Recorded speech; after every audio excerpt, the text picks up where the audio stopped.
শেখ হাসিনা অঙ্গরাজ্য করার বাপের ক্ষমতা আছে নাকি? বাপ করে দিয়ে গেছে তো। কে? দয়া করে আবার যদি লাগে হারিকেন নেন, এমনিও আপনার হাতে হারিকেন ধরে যাবে সরকারের হাতে, অমনিও ধরে যাবে, কারণ সরকার তো টাকা দিতে পারবে না। এখানে লেখা আছে প্রতিটা সাংবাদিককে ভারতের পক্ষে বলার জন্য প্রতি মাসে ভাতা দেওয়া হয়। ভারত ছাড়া রয়ের এজেন্ট সব দলের মধ্যে আছে। তাহলে আপনি ইলেকট্রিসিটি এইভাবে বাড়ায়, একদিকে ফ্যামিলি কার্ডে 2 টাকা দিলেন, আর একদিকে 2 টাকা বাড়ায় দিলেন, তাহলে লাভ কি হলো?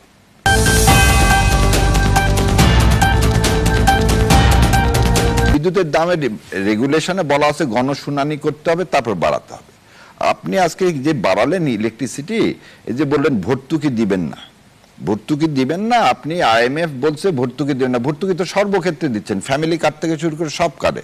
তাহলে আপনি ইলেকট্রিসিটি এইভাবে বাড়ায়, একদিকে ফ্যামিলি কার্ডে 2 টাকা দিলেন, আর একদিকে 2 টাকা বাড়ায় দিলেন, তাহলে লাভ কি হলো? লাভ তো হলো না।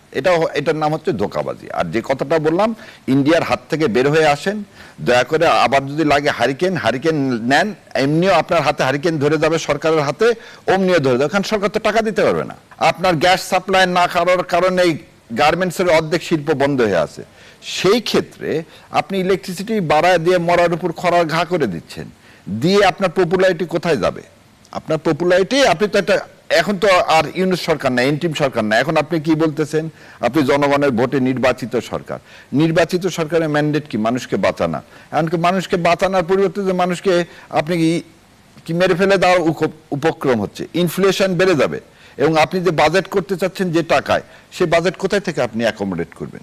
এখন সেই জন্যেই আজকে এই বিদ্যুতের দাম বাড়ানো বা আপনার হচ্ছে জ্বালানির দাম বাড়ানো, এদের বলছিলেন জ্বালানির সংকট ছিল, এখন তো জ্বালানির সংকট নাই। তারপর আপনাকে শোনালাম 4টা জায়গায়, এই প্রতিটা জায়গায় বিদ্যুতের কয়লা থেকে হয়।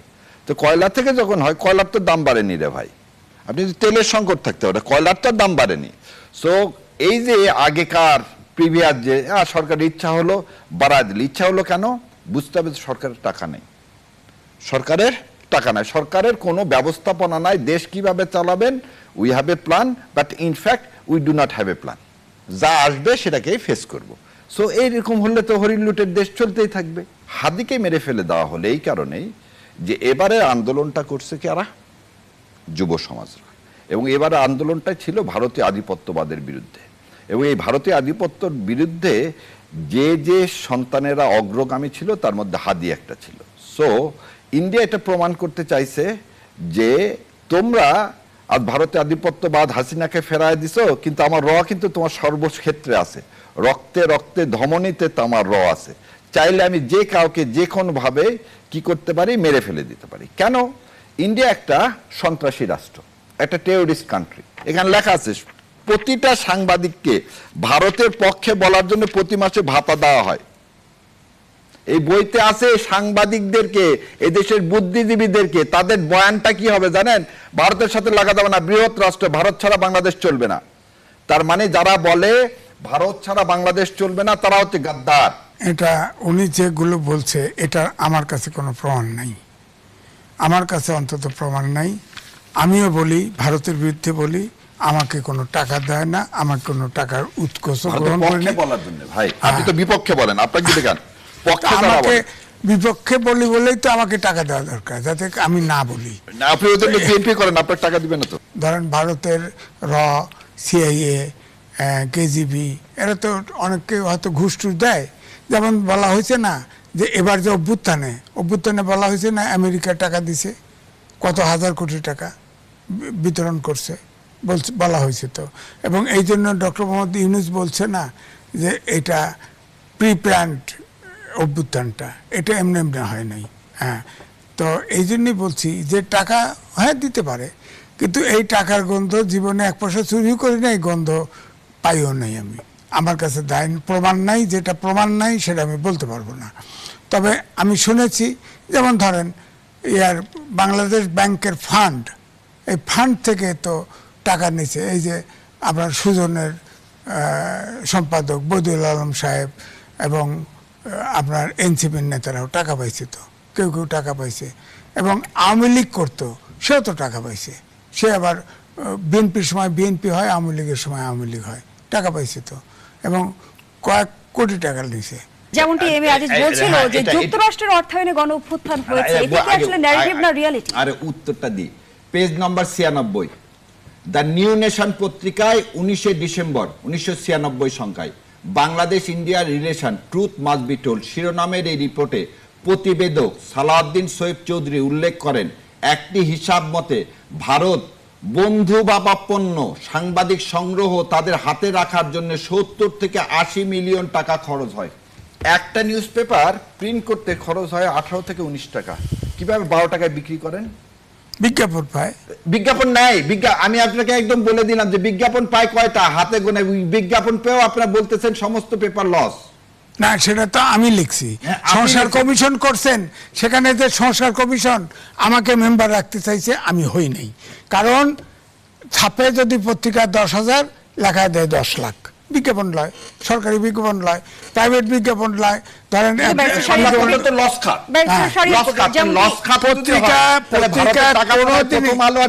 চলে কিভাবে না? পত্রিকার কথা বললেন, টাকা দেওয়ার কথা, তাহলে তো বিএনপির জনাব প্রধানমন্ত্রী বলছেন কি যে আজকে আমাদের যে লড়াই সংগ্রাম 17 বছরে, সেই লড়াই সংগ্রামের ফলে তো কি এই 24 অভ্যুত্থান। এই বিষয়ে তো আমি আপনি একমত বোধ হয়। লড়াই সংগ্রামে যদি হয়ে থাকে তাহলে টাকা কেন? আমি আপনি সবাই তো রেজিম চেঞ্জ করতে চাইছি। আমরা চাইছি একটা ভারতের আধিপত্যবাদ বিরোধী একটা বাংলাদেশ, এটা তো আমরা সবাই চাইছি। তাতে টাকা লাগবে কেন? আর আপনি যাদের কথা বলতেছেন আমি তাদের কথা জানি না। এইটা আমার আপনার প্রাণের দাবি ছিল কিনা যে হাসিনার মতো মনস্টার একটা রাক্ষসী, একটা প্রেতাত্মা যে ভারতের মাধ্যমে বাংলাদেশকে একটা অঙ্গরাজ্য তৈরি করতে চাইছিল, তার হাত থেকে আমাদের মুক্তি হোক। ছিল অঙ্গরাজ্য বানানোর শেখ হাসিনার ক্ষমতা নাই। শেখ হাসিনা অঙ্গরাজ্য বানাতে চাইছিল, এই কথা বলেন কেন? বানায়নি। হাসিনা কোন আপনি বলেন 20টা চুক্তি সমঝোতা স্মারক করছে, সব আপনার ভারতের অনুকূলে। কোনটা? আমি লিখেছি ট্রানজিট নিছে করিডোর হিসাবে। করিডোর আসলে ট্রানজিট দিয়েছেন আপনি। এখন তার জন্য তাকে সরালেন। আর কি অঙ্গ? সেটা তো মুখ্যমন্ত্রী। ভারতের কথার বাইরে তার চলার কোনো ক্ষমতা ছিল? এটা আপনি বলেন তো। আজকে জনাব তারেক রহমান যেভাবে দেশ চালাচ্ছে, এইভাবে 17 বছর একটা সিদ্ধান্ত নেওয়ার ক্ষমতা ছিল। আজকে বিডিআর দেখেন বর্ডারে কিভাবে আমার সন্তানদেরকে রক্ষা করতেছে, 17 বছরে ছিল। তাহলে আপনি তাকে মুখ্যমন্ত্রী বলবেন না, তাকে অঙ্গরাজ্য বলবেন না, কি বলবেন? ভারত ছাড়া আমরা রয়ের এজেন্ট সব দলের মধ্যে আছে, সেটা তো কথা না। কথা হচ্ছে ছাড়া আমরা চলতে হবে কিনা। সব লোক সব আমরা ইন্ডিয়া ছাড়া। এবং এবারে রয়ের সাথে যোগাযোগ রাখে বিএনপি, জামাত থেকে শুরু করে সব দল। যদি শেখ হাসিনা অঙ্গরাজ্য করার বাপের ক্ষমতা আছে নাকি? বাপ করে দিয়ে গেছে তো। কে? বাপ 25 বছর। আপনার কাছে মনে হয়েছে এই দেশ স্বাধীন দেশ, এটা কোন সারা অঙ্গরাজ্য হবে না? অঙ্গরাজ্য ছিল। আপনারা মুক্তিযোদ্ধারা কি করছেন সেদিন? কি মুক্তিযোদ্ধা কি বলছে? মুক্তিযোদ্ধারা সব ইন্ডিয়া ইনফর্ম করছেন। আর কয়টা যুদ্ধ করছেন আপনি? সেদিন তো 16 ডিসেম্বর স্যারেন্ডারি করলেন ইন্ডিয়ার কাছে, দেশটা তো বিক্রি করে দিলেন ইন্ডিয়ার কাছে। রক্ষী বাহিনী মুক্তিযোদ্ধাদেরকে হত্যা করলো কি কারণে? রক্ষী বাহিনীর মধ্যে ভারতের বাহিনী ছিল কি জন্য ভাই? আপনি তো মুক্তিযোদ্ধা বলেন এগুলো। 30 লক্ষ মানুষ যে প্রাণ দিয়েছে, 30 লক্ষ মানুষ জীবনেও প্রাণ দেয়নি। 30,000 হোক, 30 আপনি আমার বলেন। আর উনি বলুক মুক্তিযোদ্ধার যে লিস্টটা দিছে মুক্তিযুদ্ধ মন্ত্রণালয়, সেখানে কত হাজারের লিস্ট আছে? হাজার লাখ মানুষ প্রাণ দেয়নি। অসম্ভব। কারণ সিরাজুল আলম খান সাহেবের যে বিবিসির যে সম্পাদক সিরাজুল ইসলাম সাহেব, তার যে ইয়াতে সে বলছে 3 লাখ, সেটাকে শেখ মুজিব বানাইছে 30 লাখ। এই বাংলাদেশ স্বাধীন এবং এই দেশের যারা সরকার, তারাও আমরা চাই যে স্বাধীন হোক, সবগুলো দল হোক। পার্লামেন্ট আছে, কথা বলে না কেন? বিরোধী দল আছে, কথা বলে না কেন? কথা বলুক, সবাই কথা বলুক। হলো না কেন বলেন? আমরা যদি স্বাধীন দেশ হই, ইন্ডিয়াতে জিয়া রহমানকে মেরে ফেলে দিলে এই বিষয়কে আপনি অস্বীকার করবেন?